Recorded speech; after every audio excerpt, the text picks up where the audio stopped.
This is podcast 1.1 with Andrew. Welcome, Andrew. Hey, Austin, always good to be here. And Yes.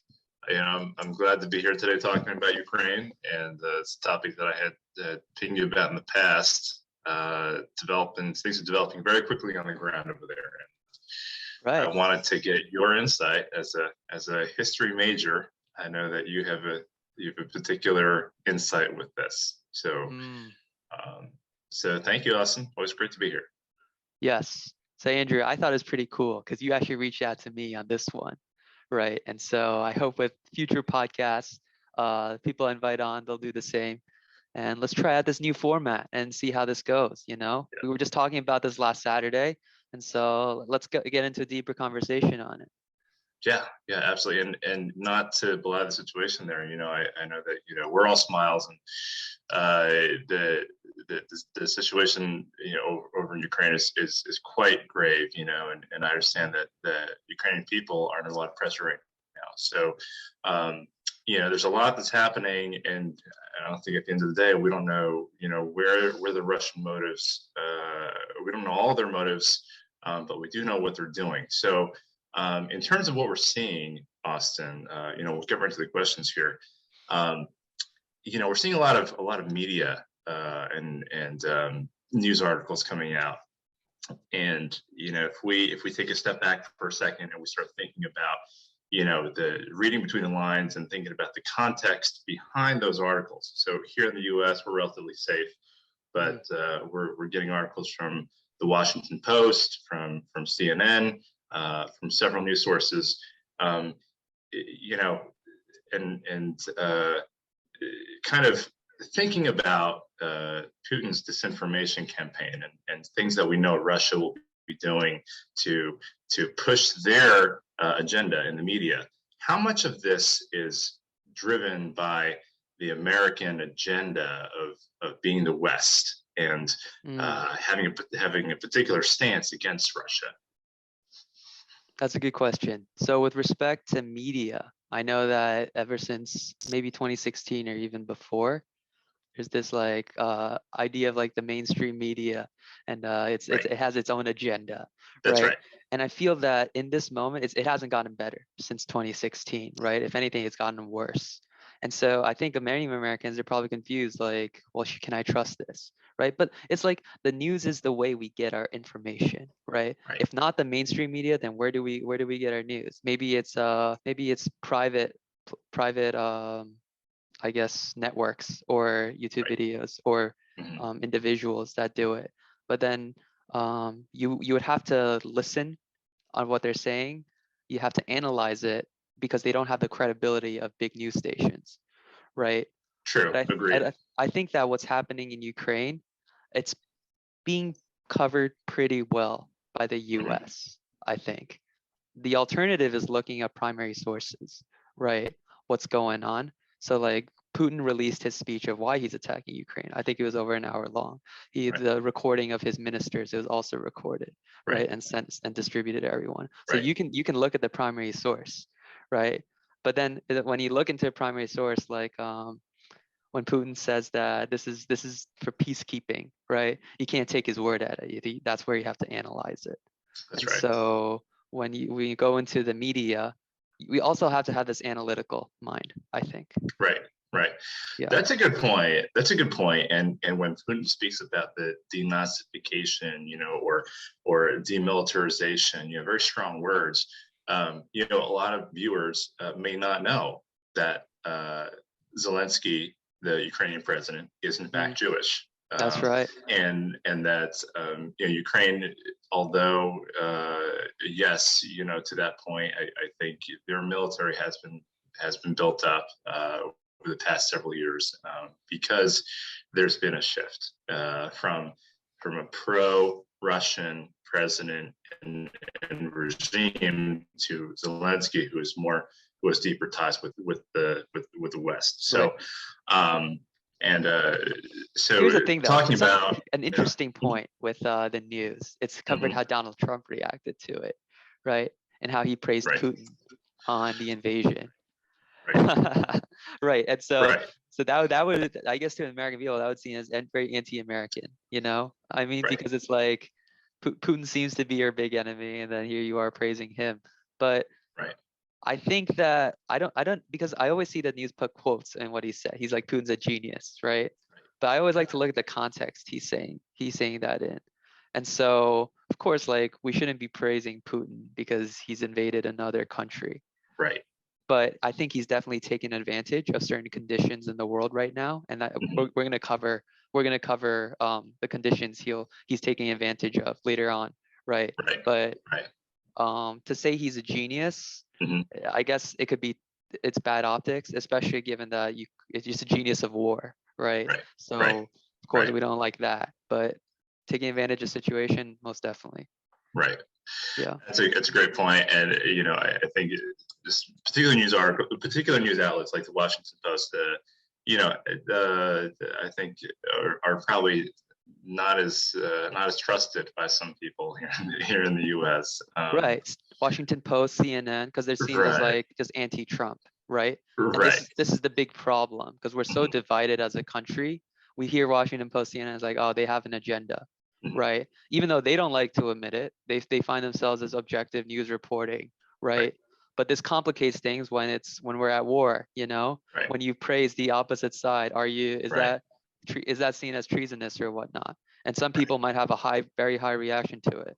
I Right. personally think that we should focus on suffering in Ukraine right now, right? Right. Russia is the aggressor. I don't have anything against Russia, Mhm. but it is attacking another country, right? Right. And so that's I think it's one of those gray areas, I guess, right? Yeah, that is certainly true. And on the other hand, Fox News, for the and what liberals think about Tucker Fox News, Carlson. right? And to your point, I think there are certain indisputable facts, right? Mhm. Russia is the aggressor. This was a war that, demonstrations in Russia, right, that are against, Anti-war, yeah. right, anti-war, right. So, but at the same, we're seeing people being arrested in Russia because the regime has grown so powerful, and it's really evolved to become more repressive, and Putin is more of an autocrat, if you will. Mm. So tell us a little bit more about that. How has Putin's regime changed since he came to power? And we're seeing almost like a shift in his mindset now from before. Several articles have mentioned that he was very pragmatic and, from a foreign policy perspective, always very shrewd. Mm. And now this seems almost like he's running out of time. He's Mm. he's eager to make these gains, and use his military to accomplish this, even at the considerable expense of condemnation by several world leaders and almost a united front of all the European countries, NATO, many of his allies, even China, right, is taking a bit of a firmer stance against violence, against escalation. So, right. So tell us a little bit more about Putin's regime and how it's evolved. So Putin's regime, well, technically Russia is not a dictatorship, right? So Right. they still have a lower house. They still have an executive branch, right? Putin's the head of the executive branch, Right. and they also have a legislative branch, right? The Duma is the lower Right. house, right? Right. And the Federation Council is the higher house of their Mhm. legislative council. And I guess we could talk about the seats. So Putin's part of the United Russia Party, right? Mhm. And so they actually have a super majority and a little beyond that actually in these houses. So in the Duma, there's 450 seats. The United Russia Party holds 325 seats, right? So that's a 72%. Like if Wow. Democrats had that in the U.S. right now, they'd be Wow. ecstatic, right? Right. We're super Right. divided in the U.S. Right. That's like a landslide, right? The Right. Federation Council is even more. So 170 seats, the United Russia Party holds 142. So Wow. that's 84%, right? Okay. And so this we can go into the discussion of why it's important now to have a balance of power, right? Of Mhm. two different political parties. It's That's good right. that one party That's doesn't right. have dominance over the other, right? So Mhm. that's specifically that's in the U.S. Russia doesn't have this, right? Right. For some reason, they have the United Russia Party that's complete power of the legislative branch, Right. right? And so really, it's just a rubber stamp for what Putin does, That's right. right? And That's so I don't know if if you saw the video when he met with his ministers, right? right. He's sitting at A the lot of desk. articles covered that. He's Yes. sitting at the desk, right? All the Mm-hmm. ministers are sitting far away from him, like in a Mm-hmm. semicircle facing him, right? And when you speak, you go to the side of the circle and go to your little podium and speak, right? Like that kind of demonstrates, like if you think of our president, Biden, right? When he talks with his cabinet, it's usually a table and at most the president's at the head of the table, Right. right? It's a cabinet meeting. Right. If you look at Putin and his cabinet, it's you can see the power dynamic. That's right. right. He's head, right? That's right. No one's disputing right. him. That's right. People are afraid when they counter Putin or when he interjects, like the spy chief. I think that's been played in social media a lot of times. And I guess I'll insert the clip and play the clip in this part. Таким образом, согласился бы с предложением Николая Платоновича о том, что нашим, так сказать, западным партнерам можно дать последний шанс с тем, чтобы предложить им в кратчайшие сроки заставить Киев пойти на мир и выполнить Минские соглашения. В противном случае мы должны принять то решение, о котором сегодня говорится. Что значит, в противном случае вы предлагаете начать переговорный процесс? Нет, я... Или признавать суверенитет их? А я говорите прямо. Я поддержу предложение о признании... Поддержу или поддерживаю? Говорите прямо, Сергей. Поддерживаю предложение... Так и скажите, да или нет. Да. Поддерживаю предложение о вхождении Донецкой и Луганской народных республик в состав Российской Федерации. Да, мы об этом не говорим, мы этого не обсуждаем. Мы говорим о признании их независимости или нет. Да, я поддерживаю предложение о признании независимости. Хорошо, пожалуйста, садитесь. Спасибо. Владимир Александрович. So, how did he get here, you might ask? Well, he was acting president when I was born in 1999. Okay. Right. I think that's when Boris Yeltsin resigned. That's right. Before that, Putin had a career in the KGB. So he's extremely good at counterintelligence. Right. And so propaganda, trying to convince people of a cause. He's very good at that. Right. And so that kind of goes into the news thing. That's why we gotta even if with our bias of our media, we gotta believe them over what's coming out of Russia. Right.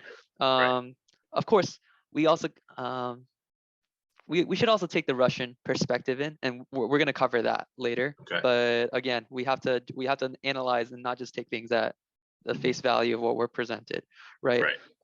He became president of Russia in 2000, right? Acting president 1999, president 2000 till 2008, right? And the Russian constitution says you can't be president like 8 years consecutively, right? So he found a loophole and he became prime minister from 2008 to 2012.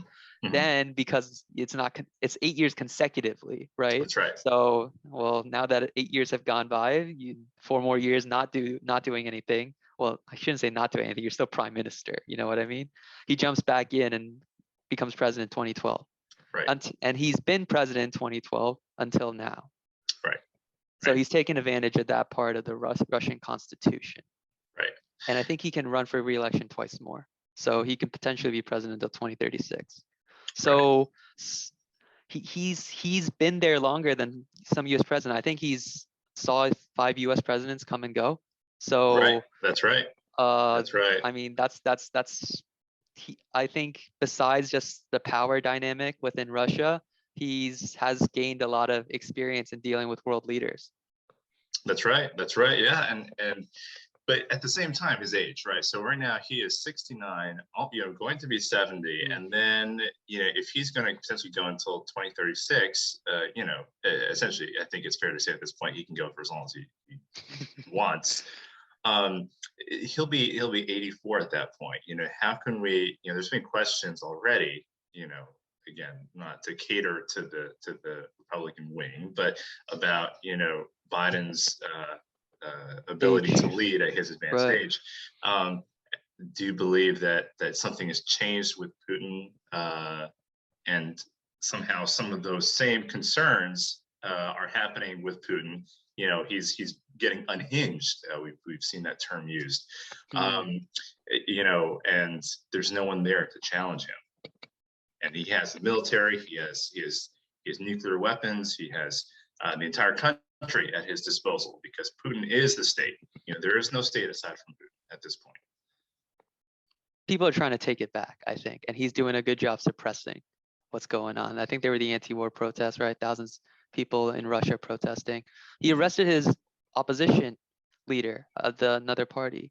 I think he's standing trial now. Navalny, I think it was. I don't know how you pronounce his name, but he returned to Russia and was arrested, and then he's being put on trial right now. That's right. Again, a lot of people, we're all trying to figure out what's on Vladimir Putin's mind right now, right? From my perspective, he seems to me like he's the modern incarnation of Otto von Bismarck, right? The uniter, the father of modern day Germany, right? He united all these fragmented states and created one Prussian Germany, right? So I think that Bismarck was really good with realpolitik, so like very practical, right? Take advantage of the situation, politics. Some people say Putin's also like that. He's like a chess grandmaster, right? He knows how to where the pieces fall and whatnot. So from that perspective, he might be taking advantage of U.S. situation. We have very high political polarization right now. Inflation's going up in the U.S. and we haven't gotten COVID under control. Right. So perceiving that we have a weakness, he might be using this opportunity for his gains. The other thing that you actually mentioned is that he might be unhinged. We've all been locked at home for a while. I don't know if Putin's also been locked at home. He might be a little antsy. And along with like the fact that Ukraine was shelling the Donetsk region, right? And so the tensions got reignited. He may have like panicked or snapped at that point. And so then he kind of stepped over the line, so to say. Right, and that is a huge consequence of being cooped up. If that really is indeed the cause. And he would never admit it, right? Right. Because he has to produce this macho image, right? He likes that image of himself. That image of him riding on a horse with his naked, right? So that's right. he likes that image, right? Driving a race car. Macho guy, so he won't admit that, but it's possible. Again, that's the thing. We don't know what he's thinking. Tell us more about why Putin might want Ukraine, and there's some numbers on this. I'll just do it kind of by the numbers. Ukraine is 77.8% Ukrainian, 17.3% Russian. So certainly a very large Russian population, but by no means the majority. And we'll get into maybe this is a pretext, that minority Russian population, and it's being used as a cudgel to, as an excuse to invade and to break Ukraine's ties with the West. But overall, population of about 40 million people. They have very large reserves: iron ore, coal, manganese, as well as being the number one European country in terms of arable land, so farmland. So certainly a lot of natural resources, but I think Putin's ambitions go beyond just dominating Ukraine for its natural resources. I'm sure Russia has more than enough of that. Tell us more about why Putin might want Ukraine. This gets into the history of Ukraine, and I myself am not an expert, but based on what I know, I'm just gonna spew it out and say it. Yeah. Right. So Ukraine after World War I think there was a Ukrainian People's Republic created briefly, 1917. So a little before end of World War I, and then I think until the rise of the USSR, right, the Soviet Union. It was briefly independent, and then it became part of the Soviet Union, right? In the Soviet Union, there are republics, right, like Russia, Ukraine. I think Kazakhstan was one of them. Anything with Stan at the end probably was once part of the Soviet Union. But then it always felt like, let me stop you there. So these countries, were they de facto owned by the Soviet Union, or were they more of in that sphere of influence where they had a almost like Belarus is today, where they kind of as like a Soviet satellite state? My understanding is that in I guess Soviet ideology, right? Eventually there would be no state, right? Like Karl Marx is famous for saying like once the proletariat overthrows the bourgeoisie or the middle class, right? There's just going to be one working class, one proletariat, right? And then everything from there is going to be perfect, right? So I guess they were on their way to try to achieve that. It's like they don't want to identify themselves by nation, I guess, but people, like we'll always group ourselves with common identity, right? So it always felt like, I guess, the Russians were dominating in the Soviet relationship for obvious reasons, because Russia's the biggest one among them, right? But I guess this starts the history with World War I and with the fall of the Soviet Union. I guess Ukraine would like to go even further back, to the time of like Kiev and Rus, right? That was way back in Middle Ages, I think, and I'm not that familiar with that history. But starting World War I, I think a lot of things start during World War I, so that's where I like to anchor my starting point. And then so it's part of the Soviet Union until 1991, when the Soviet Union ends, and that's when Ukraine gains independence. So it's a relatively young country in terms of modern day, but it has a long history. Right. So tell us a little more, without digressing too far. It was, why did the Soviet Union collapse? Why was Ukraine able to escape the Soviet influence at that point? And how can they do that again if they're occupied in this conflict? So as Americans, I think we like to claim we won the Cold War, right? We did. It was Reagan, he was being tough on the Russians, and that's what caused the end of the Cold War. But I think it's more of internal Soviet policies and politics that caused that to happen. Mikhail Gorbachev, right? He's famous for implementing glasnost and perestroika, right? Free speech and opening up a bit, right? And he didn't expect like by giving people this opportunity that it'd be taken to the level that it was taken, right?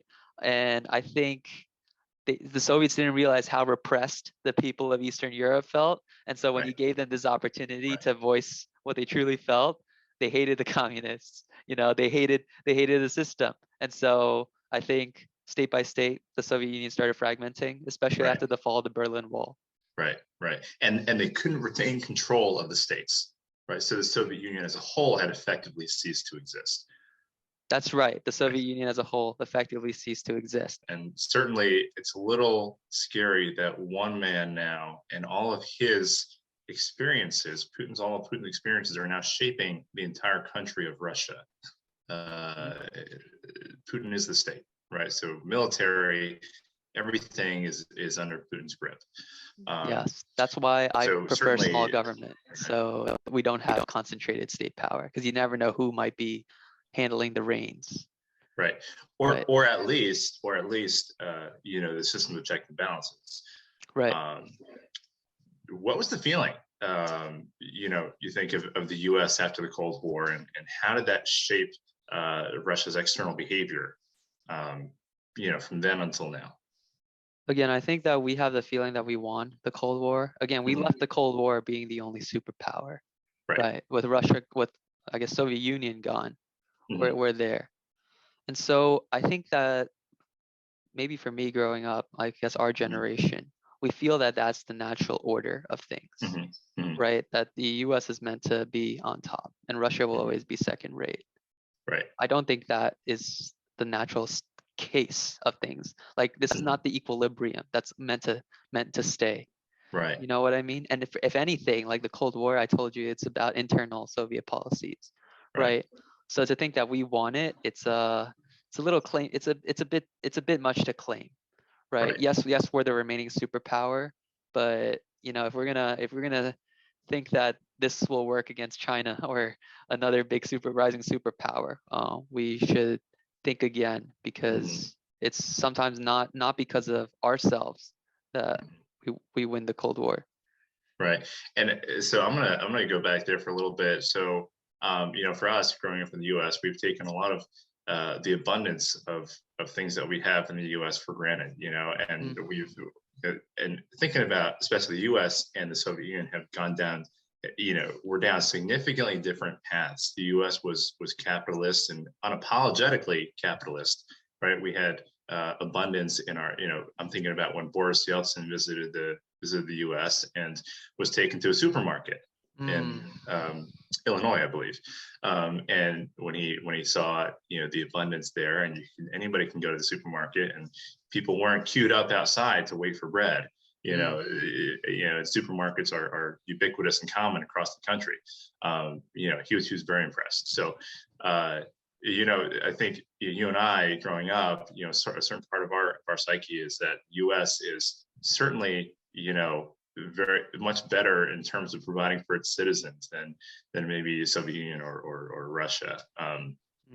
And to your point, though, I think Russia is certainly strong, in the military aspect of things, and working to increase the standard of living for their people. But I want to cut in a bit right here. Yeah, please do. So our conversation so far has been focused on Putin, Russia, and U.S. Right? So actually, this is one of the things scholars tend to talk about, is that when U.S. treats Ukraine, we tend to talk about Russia, right?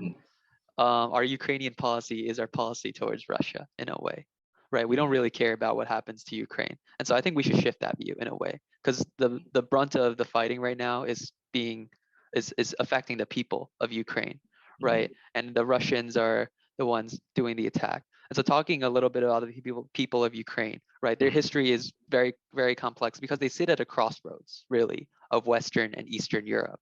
Right. So they're constantly being, so people need, it's a gateway to both regions, right? Which is one of the reasons Russia is actually fearful if Ukraine leans to pro-West, right? It's a gateway into Russia, right? But if you look at Ukrainian history, I think World War II is the big example. Actually, before that even. Well, Napoleon went through Belarus to go through Russia. Napoleon's famous invasion of Russia, right? That ended in failure. That was through Belarus, right? Right, the ill-fated invasion. That was through Belarus, which is allied with Russia right now, but just north of Ukraine, right? Hitler attacked over the entire front, right? From Lithuania up north, Belarus in the middle, and then Ukraine in the south, right? And like you said, Ukraine's a breadbasket in a way, a lot of food, right? And so that was a major, and they're still recalling memories of the German invasion in a way, right? The President Zelensky, he was saying how he was comparing the current fight with the Russians to fighting off the Nazis. This image of the Nazis attacking Ukraine, I think, is still on Ukrainians' minds. It forms their national identity, I think, part of it. And so it's at a crossroads, and that's why it's by itself right now, it seems, because the West is afraid to support Ukraine, right? But again, it doesn't want to be part of Russia, right? Even though Putin's claiming in his speech that Ukrainian history is closely aligned with Russian history so much that it doesn't truly have its own history, which could be kind of dangerous. Right. And yeah, there's a lot with that, Putin fomenting this rebellion in the Donbass region, and then using that as an excuse. Ukraine does not have its entire territory under sovereign control, so Ukraine as a country is not a sovereign country. So we have every right, so Russia is claiming the right to invade. So this is one of the things I wish I had cleared up with an expert. I don't know if Putin's the one fomenting, or whether the part of Ukraine, the Donetsk region, just is naturally more pro-Russian. Right, that Putin seized Crimea in 2014 or 2013, that's right? 2014, yes. And so I think that's a very pro-Russian region. I don't know if the referendum there counts. It was over 90%. So who trusts referendums that have over 90% results? But it might be that a lot of people there are more pro-Russian, and then towards the West, people are more, I guess, pro-Western. Right, they don't want to be associated with Russia as much. But I'm not an expert in it, so I don't know to the extent who's influencing who. Yeah, and that's ironic, given that the trials that the Ukrainian people have been through. That there are some in Ukraine that would rather go back to Russia, being that they had gone through so much just to be independent of Russia. But so tell us more, so we're saying Ukraine was always this buffer state, and maybe that's why the U.S. and the West NATO never accepted Ukraine as a member when they could. And I'm thinking back to when the Soviet Union collapsed, and we had, NATO had taken in several of those Eastern European states. Why was Ukraine left out of that? Well, I don't think NATO left out Ukraine. Okay. Each state has to apply into NATO, I believe. But the Right. whole catch-22 is if Ukraine applies, Russia will get angry and probably invade. Okay. Because Russia sees NATO. Why does NATO exist in a way? You have to think about that, right? It's created in 1949 to counter the Soviet threat in a way, right? So NATO, I think, if you think about it this way, if we have a United Nations, why do we need NATO? Right? If the United Nations is there to keep world peace, why do we need a military alliance of nations to fend off? What else is, if there was no Russia, would there be need of a NATO? Right? Like NATO exists primarily as a blockade against a possible Russian invasion, because we were afraid that the Soviet Union is going to be sending helicopters full of Russian soldiers armed with AK-47s and storm across Europe and blitzkrieg across Europe like the Nazis did, right? And so we were afraid that was going to happen. That never happened, right? And so when the Soviet Union collapsed, right, NATO started aggressively expanding east. I don't know why. Maybe it's because maybe it's the perceived idea of US as a supreme world power, right? And so we can do what we want. And we didn't expect Russia to, not take this as it's very concerned about the spread of NATO, right? Because who else is NATO forming a bulwark against? It's really like the answer is Russia, right? Right. And so if Ukraine gets accepted into NATO, of course the Russians will feel threatened. Right. And this was one of Putin's points when we were in the talk stage, right? This just 2 weeks ago, right? One of Putin's condition was that Ukraine will never be accepted into NATO. It's afraid that another invasion will come through Ukraine and through Russia, because Russia needs the strategic death. If you think about the losses it suffered under Napoleon, and this is where I'm going to pull up. I don't know if you've seen this graphic before, Andrew. When Napoleon started invading Russia, right, he had 600,000 men, right? And then once he got to Moscow, right, he didn't have as much. It slowly got withered away. And then as he came back, it's like a fraction of the original amount. The point here is that Russia used the scorched earth policy, right? So burn the crops, burn any material that the enemy can get, and just slowly retreat backwards. Right. This way, the natural conditions will take care of the army. Right. Disease, starvation, and all of that. Right. And then the Russian winter set in. Right. Never mess with the Russian winter. This only happens if you have that land. Right. That separation from the West. Right. This is 1800s. Right. This is a big invasion. You think about what happened with Nazi Germany invading Russia. Right. One of the biggest. I think it is the biggest.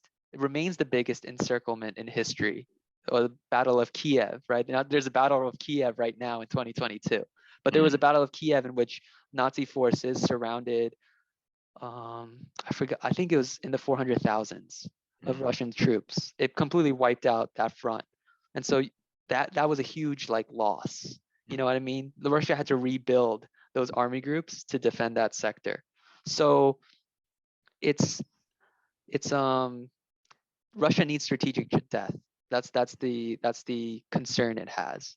Otherwise, if it doesn't have strategic death, enemy will show up on the doorstep of Moscow. I think that's their fear. Right. Wow, so that's some great insight. Yeah, thank you for that. Okay, so thinking ahead, looking at exactly what's going on the ground right now, how long do we think Ukraine has? We've heard from Biden and their administration a few days, a week, and yet we're hearing that Ukrainian forces are holding off Russians much better than expected. Right. So, any thoughts there? I think there are 3 scenarios that can play out with respect to how long Ukraine can hold out, or whether Ukraine will hold out, right? Or whether there is a need to hold out. So the first scenario is that Ukraine falls just like Afghanistan, you know, and this, I guess, is the best case for the Russians, right? It's the worst case for us and for the Ukrainians. So right? when we say they fall like Afghanistan, do we mean when the U.S. left Afghanistan, or when the U.S. when the U.S. had entered Afghanistan in the first place? When the U.S. left Afghanistan, All right. like the government that the U.S. tried to prop up, Right. it just like evaporated when the Taliban came in, right? Right. That's one situation that could happen. I feel that it won't happen though, based on the Ukrainian resistance we've seen so far. That's right. And then I don't know if you've seen, let me share this video of you with the president of Ukraine right now. Всім добрий вечір. Лідер фракції тут, голова Офісу президента тут, прем'єр-міністр Шмигаль тут, Подоляк тут, президент тут. Всі ми тут, наші військові тут, громадяни суспільства тут, всі ми тут. Захищаємо нашу незалежність, нашу державу. І так буде й далі. Слава нашим захисникам, слава нашим захисницям. Слава Україні! Wow, powerful message. What a So, powerful message. I think that they have the fighting spirit in a way. And that's not to be I don't think that should be discounted. Like today we think of war as like, oh, whoever has the most weapons or nuclear weapons, right? Or whoever has most tanks or numerical superiority or technological superiority, they'll win. Russia has to take Kiev, right? And if you think about the Battle of Stalingrad, right? If Russia bombs the crap out of Kiev, let's say, right? And Kiev becomes rubble. If Ukrainians want to keep fighting to the end, that actually becomes an advantage for them, I would think, because it becomes the perfect ground for guerrilla warfare, right? Amongst this rubble, the Russians can't drive their tanks through, right? They will have to go house to house, get the Ukrainians, and that can only be done by infantry, right? And that takes time too. Are the Russians willing to go through this attrition? I don't know. And so that's why I don't think Ukraine will fall like Afghanistan, but it's still a possibility, right? If Russia lays siege to Kiev and they capture the government, the head of government, right, Zelensky, and they just install a puppet government, right? If they could do that in 6 weeks, I would say, then it's possible Ukraine could become like Afghanistan. But that's situation one. Situation two is that neither side gains the upper hand. So Ukraine kind of becomes like the new Syria, right? We know in Syria, there's Bashar al-Assad. He's the president to some people and dictator to others, right, of Syria, right? And he was fighting against the rebel groups, right? People that wanted to see him topple. But among these rebel groups, right, there's also like ISIS, right? And so everyone didn't want ISIS, right? But then we were trying to support the rebel groups that were in ISIS. So it's all that complex stuff. So it might be that in the midst of all this fighting, Russia runs out of momentum, right? It doesn't have the troops to keep up to take all of Ukraine, or it hasn't accomplished its objectives, right? We saw news that it's possible that Russia hasn't achieved its day one objectives, right? And so it's possible that Ukraine could slow Russia down, but Ukraine also doesn't go on the offensive.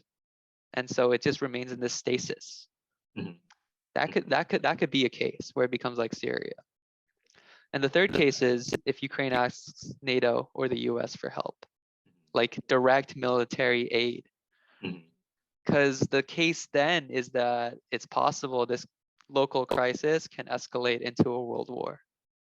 Right. That's the issue. Yeah. And that is, I think, exactly what the US wants to avoid and NATO wants to avoid by up until now not providing that direct military support. But so I'm gonna talk a little more about that. So Syria, I think a lot of at least for me and I don't know about you, but for a lot of our viewers, the Middle East is not as we know that it's growing up as a war zone, and that area generally has a lot of conflict. So I think to a certain degree, we take it for granted that there will always be conflict there.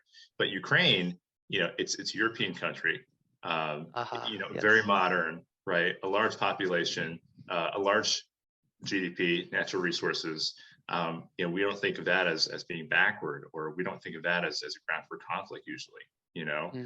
Certainly it was in the 1940s, before for our time, but it's interesting that should resurface. It's a bit of a shock, I think, to me and most of our viewers that this would happen. Right. Okay, so it's happening, right? So I always wondered that if like people had iPhones when Hitler blitzkrieged across Poland, whether this would be like kind of what we're seeing right now. Because a lot of the social media, right? I haven't been on social media. I actually see social media through the news, right? And the news has been covering this aspect of a sovereign nation state versus another sovereign nation state, right? This hasn't happened among Europe since World War II, I think. That's right. And so the people are like recording what's happening. It's like, I can't believe I'm living in the 21st century and I'm seeing all this. So it's kind of like Gen Z's reaction to what's going on in the events, right? And so that's kind of what we're seeing right now. But this hasn't escalated into a great power war yet, right? Ukraine isn't. Again, we don't want to. Again, I think there's something with labeling countries as great powers, but Ukraine itself is. It might be a local power, but it's not a great power, right? Russia itself is a great power, right? So they're not a nuclear power. They're not, right. Right. They don't. The Ukraine doesn't sit on the permanent UN Security Council, right? And to us, Ukraine is, again, like I said before, we treat Ukraine almost like how we in terms of Russia, right? We don't have it doesn't seem like we have a Ukrainian foreign policy. It's Ukraine is in the way, I shouldn't say in the way. We care a lot about Russia, right? And and then we talk about Ukraine in respect to that.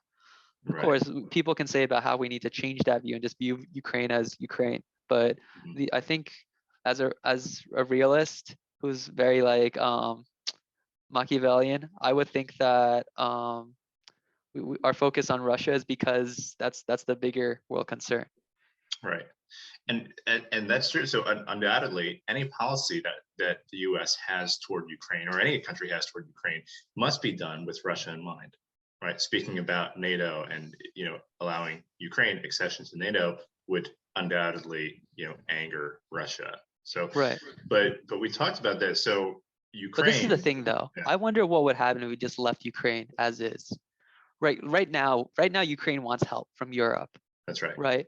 But before, I think when we were giving Ukraine intelligence on a possible invasion, they said Zelensky said we were causing panic, pulling our ambassadors out of Ukraine, and that. I think that harkens back to possibly 2003 with the Iraqi invasion, right? We told the world Saddam had nuclear weapons, right? This is the CIA telling the world we had American weapons. Oh, sorry, there were weapons of mass destruction, right? And it turns out it wasn't true. So I wonder if it's because of that people have been wary of American intelligence. And so this time around, it's like we cried wolf once, and so the world's not going to believe the second time. But here we are, right? And it was we got made the right call.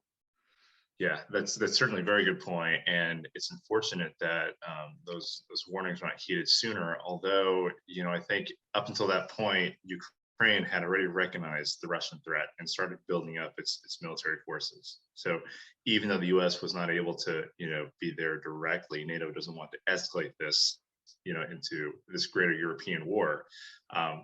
We're seeing shipments of defensive material, aid, protective equipment from Germany, 5,000 helmets. That was actually mocked. That was actually right. As helpful as that might be. As helpful as that might be. Right. To Ukraine. So, but do we ever think that NATO would step in? We're hearing about potential human rights abuses. So threats from Russia that they will kill not just Ukrainian defenders, but go after their families. Is there any thought that due to these grave, potential human rights abuses, and we're hearing about hostage taking in Chernobyl. Yeah, exactly. Right. So these are all human rights violations, war crimes potentially. Do we think that due to that, there might be some direct intervention by the world powers? It depends on the scale, I would think, because in any war, there's always going to be war crimes, I would expect, because the asymmetry of power. There's always one group that dominates the others, right? Right. There's always that possibility. Now that doesn't excuse war crimes, but I think this is the part where it gets very hard to get involved, because on one hand we don't want to escalate the situation, right? And by we I mean like the West or the US. On the other hand, if there is a human right abuse, then does that, like, we don't want it to allow it to go unpunished. Yet at the same Right. time, we have no power in the region right now, I would say, right? There's nothing we can leverage with besides, and that's something we can talk about, sanctions, right? Like, Putin invades Ukraine, and the best we can throw at them is sanctions. Like, we need to carry through on the sanctions, but sanctions take time to work, right? If I just froze your bank account money right now, you at least have food for the week in your fridge, right? I Right. bet, like, on a country scale, Russia still has, or before it invaded, Russia probably prepared for these sanctions That's right. to fall in That's place, correct. right? Absolutely.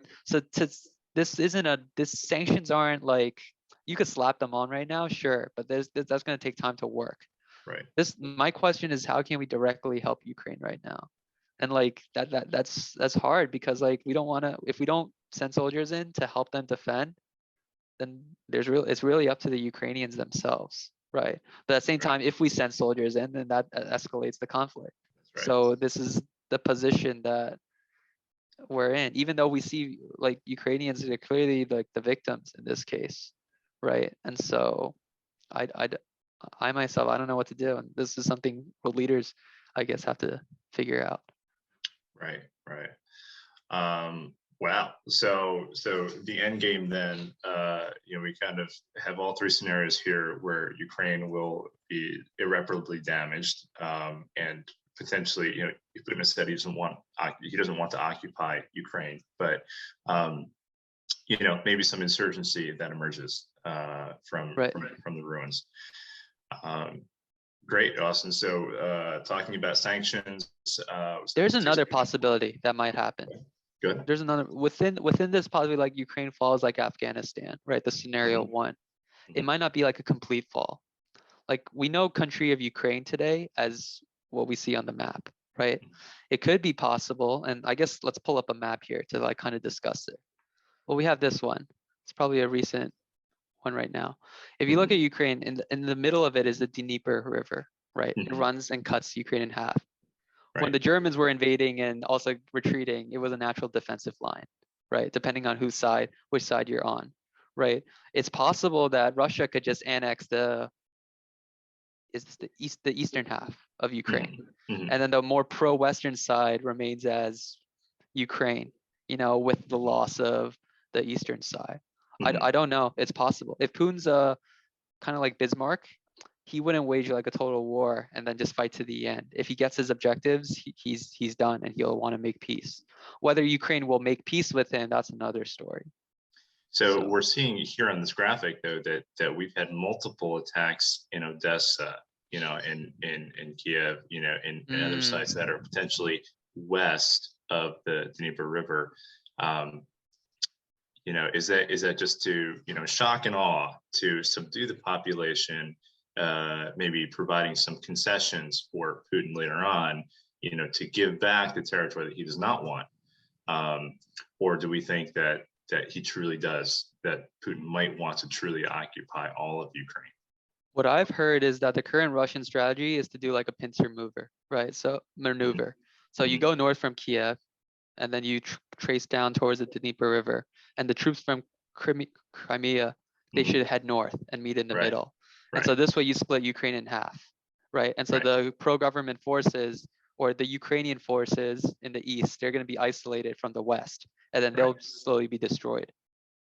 That I think that's the Russian strategy right now.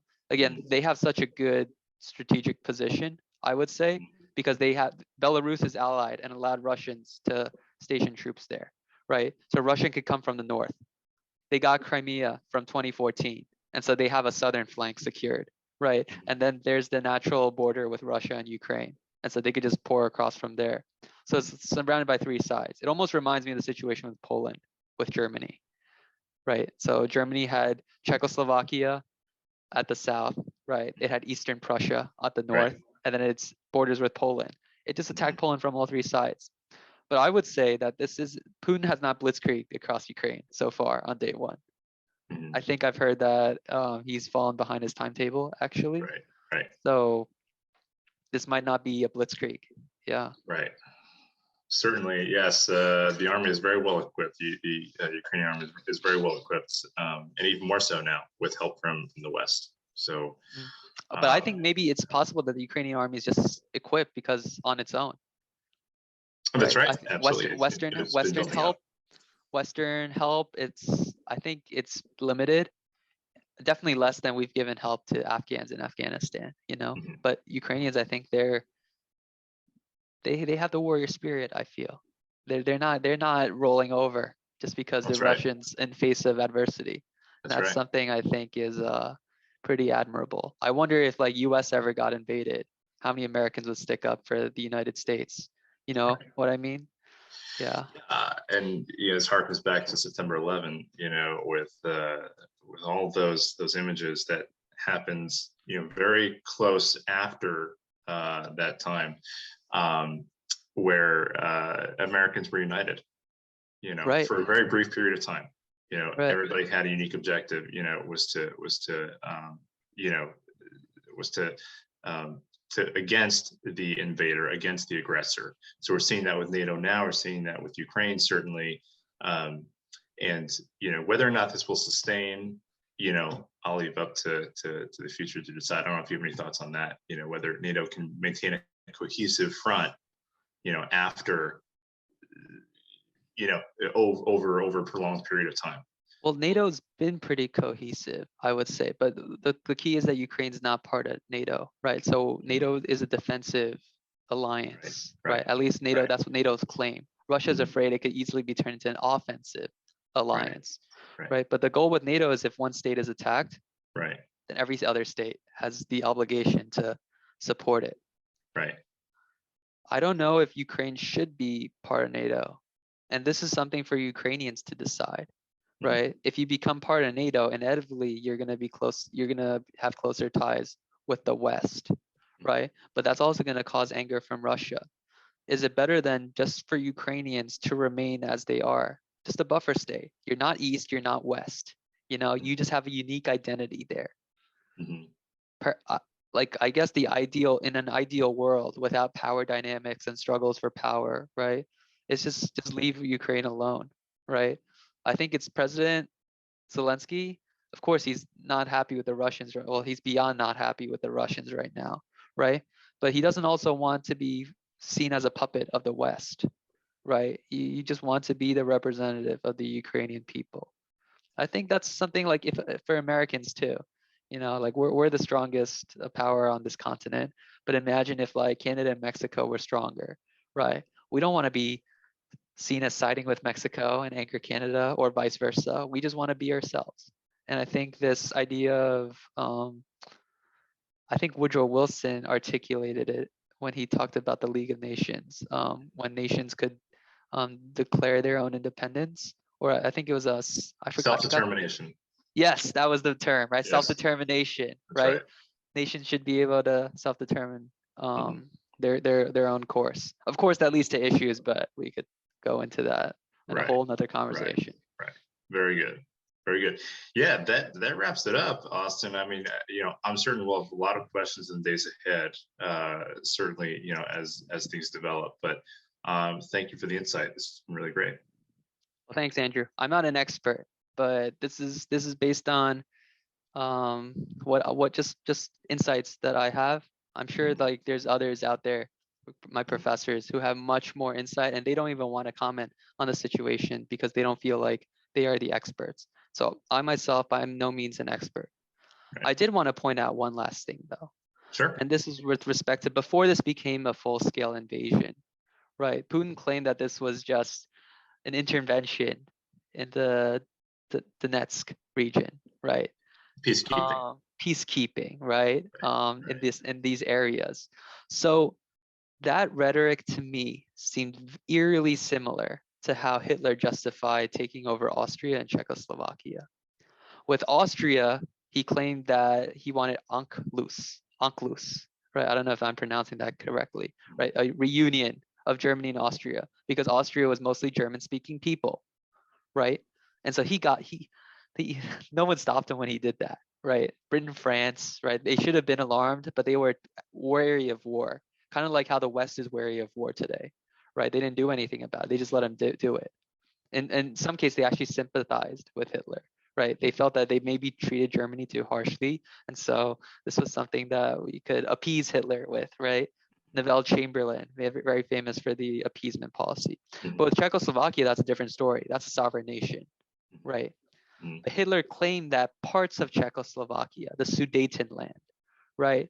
Those had German-speaking people, and those parts should be part of Germany.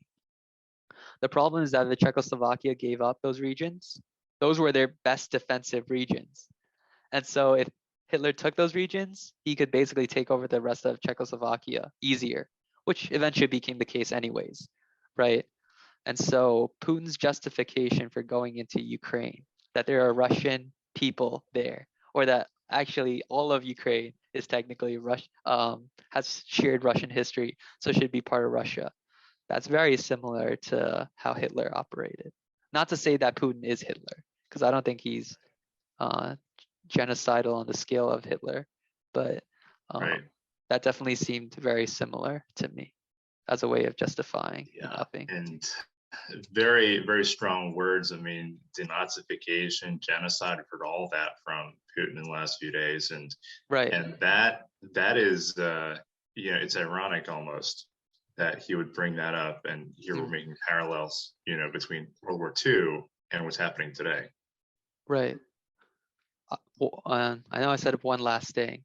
Yeah. But Russia, I feel, if we kind of look from their perspective, this by no means justifies them invading Ukraine, right?